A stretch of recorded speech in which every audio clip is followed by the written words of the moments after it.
So this morning, new information about the suspect accused of ramming his truck into a Michigan church packed with praying worshipers before opening fire and killing at least 4 people. What I would gather was it truly would be like the standard LDS, talking points. He was very insistent about that, about the history, and his big piece was that they weren't Christians, that they're the Antichrist, that they do things that are above the Bible.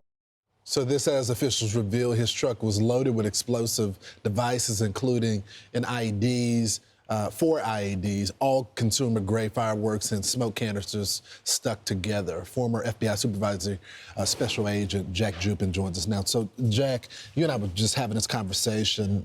Domestically, I'm trying to think of, as we try to determine the motive, I haven't heard of any, radical anti-Mormon groups.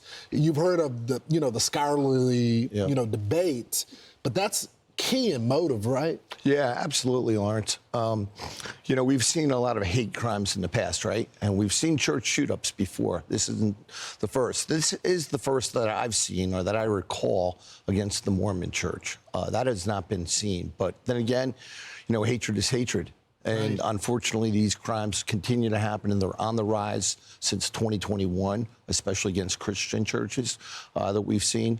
So unfortunately, the FBI currently is doing their investigation. The family is cooperating.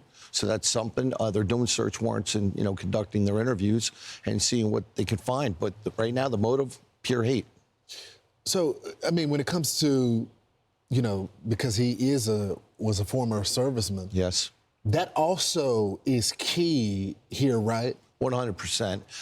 He's an Iraqi veteran, a Marine.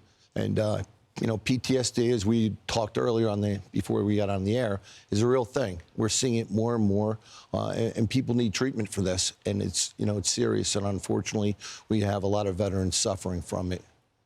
Roger that. We're going to keep pushing until we finally get a true motive for this guy right here. But you're right, it's hate right now.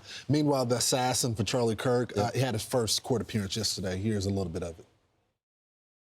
Let me be clear. I will not put my finger on the scale of justice. These proceedings will be open to the public, conducted in accordance with the law, and handled with diligence and competence to ensure that justice is never compromised.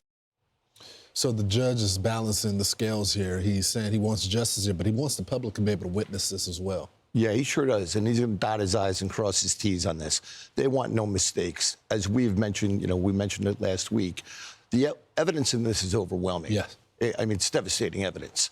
But they want to make sure they do it right. They don't need any procedural mishaps along the way. And that's why the judge is saying what he's saying right there. And they're going to take their time on this.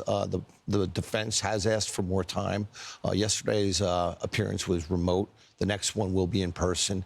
But they're going to give the defense enough time to go through this evidence. Smart way to do this. Yeah. The last thing you want is an assassin like this getting off because of some technicality. Jack, thanks so much, brother. We appreciate it. I'm Steve Ducey. I'm Brian Kilmeade. And I'm Ainsley Earhart. And click here to subscribe to the Fox News YouTube page to catch our hottest interviews and most compelling analysis.